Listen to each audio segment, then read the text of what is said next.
Now, this is both good and bad, I think, for this next topic. Mm-hmm. Knives Out was Josh and I's favorite movie of 2019. It was the antithesis to all those people going, creative and new ideas are dead. Well, we've got this new franchise, and Netflix wants to market and own that franchise as they have paid $400 million to acquire the rights to Knives Out 2 and 3. Here's the tricky thing, though, and the really, really stupid thing on Netflix's part. They paid $400 million to acquire the rights. That doesn't include the actual budgets for these movies. It's just to have the intellectual property to make these movies. So you've got to slap on, let's say, conservatively, because these aren't big blockbuster movies, but maybe $30 to $40 million per movie to get your cast. Maybe another $10 to $20 million to market this just for 2 movies. And also, I love Knives Out. I don't even know if it made $400 million at the box office, like, to offset these costs. You just spent all this money to get 2 movies. Like, I'm sure you want to spin it off into other things, maybe like knowing how Netflix operates, they'll want to do like a Benoit Blanc origin movie played by some Stranger Things kid. Gross. I don't understand the price tag for this, but then again, Netflix has been in a very aggressive mood lately when it comes to acquiring content. They feel the IPs slipping through their fingers. That's why they were rumored to be interested in buying James Bond's No Time to Die for $600 million, which is even more ridiculous because that's, 1, more money, but 2, a single movie as opposed to 2 movies. I do not understand the rationale for this, of paying so much money. Maybe just sign Rian Johnson as a director for future projects, like they seemingly have done with Zack Snyder, because I firmly believe once Army of the Dead comes out, Zack Snyder will be doing more Netflix movies. I just don't understand this. But also, I know I shouldn't, but this to me is a big hit to the quality of the movie. I know I shouldn't think that, but I still have this asterisk in my brain going, oh, it's a Netflix movie. Like, I know Netflix has done good movies, but it's different. I wanted to see this on the big screen. I saw Knives Out a few times in the theater. I wanted to see it in the theater again. Yeah. I think this is a really dumb choice. That being said, Rian Johnson doesn't care, and he's rolling in money right now. Yeah, like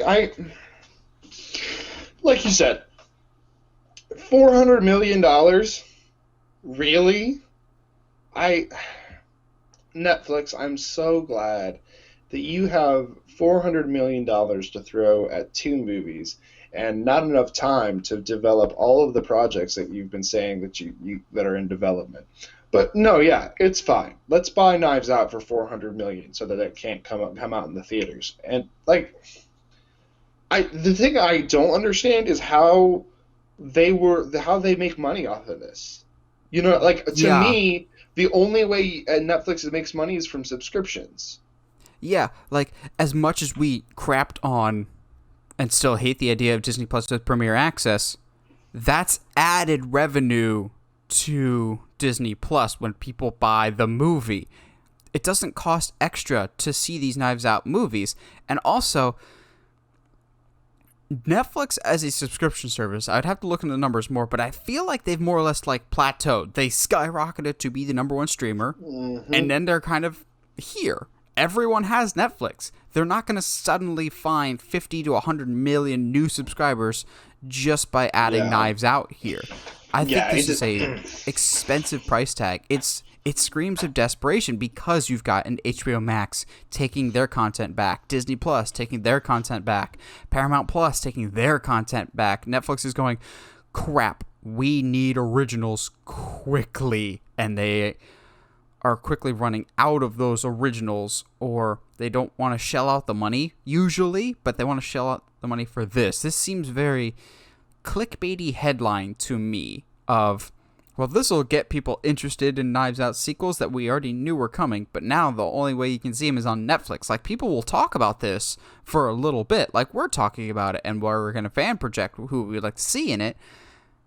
But once that initial buzz wears off, it's going to be like every other Netflix thing of people get excited for a week or two, and then they don't talk about it. Like, there's buzz the past 2 weeks because Witcher Season 2 is finally finished filming, which means Henry Cavill's available for Man of Steel 2, please. But that buzz is going to die down real quick. Who talks about Stranger Things these days? Even though we know the show is coming, this seems to me like they massively overpaid for a great franchise, great potential future franchise. I'll give them that. This does have a lot of potential. They caught something in the early stages. That being said, I think you drastically overpaid for this. Josh has no audio. Sorry, I muted myself because I was click-clacking to look some stuff up. I was very curious as to how Netflix makes their money, and it legit looks like it's only from subscribers. Like, it's like there's no brand deals, no, like even the Stranger Things with like the Eggos thing, there was no brand deal there, so like it wasn't even a project placement. Because I always have to bring it up. I'm also a big Halloween Horror Nights fan because I'm here in Orlando. I'm curious how much money they get from licensing because the past 2 years, well, 2018 to 2019, they had Stranger Things houses at Horror Nights. And the rumor this year, more reason for Josh to come down and visit, is this year there's going to be a Haunting of Hill House to go through. So what's the license? I mean, there has to be licensing costs for that, but I can't imagine that's going to be a big chunk of their revenue. If anything, maybe a % or two. Like, yeah, so according to Variety, in the third quarter of 2020, so that's pandemic, with its over 190 million subscribers, translated to give or take about $6.44 billion. So that's in one quarter. So I mean, I don't know what the cost of licensing and how much of that money is actually going to all the license that they have to pay for in order to show all of these films. That's a lot of money for just one third of the year, but it still to me doesn't justify being able to drop $400 million for 2 movies just to have some original content. Again, you literally this, and again, I just keep coming back to this. We have whole lists of shows that are like, this is in development, this is in development, this is in development. And honestly, if they just put those shows out, you've got it, dude. We're here for it. But again, you said the $400 million price tag. That's just to acquire the rights for this. Since it's now a Netflix movie, they're the ones that are probably going to end up having to pay the production costs for this.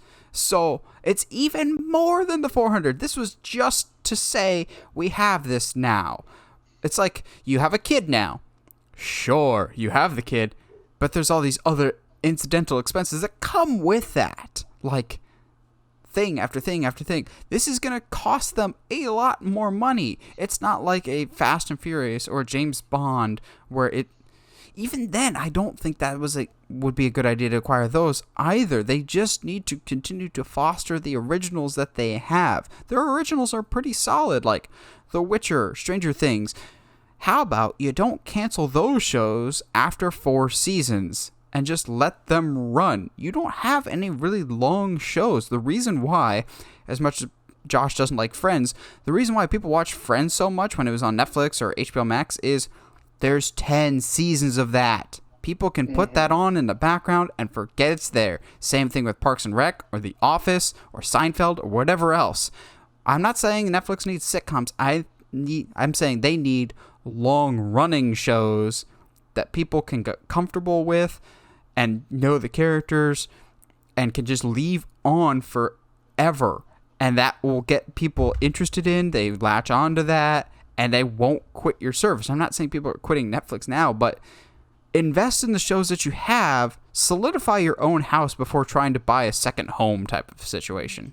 Yeah, it just, yeah, I think it's very easy to be on this side of things and not knowing how much money Netflix actually makes. But like, as from a creative standpoint, this just doesn't make a lot of sense to me.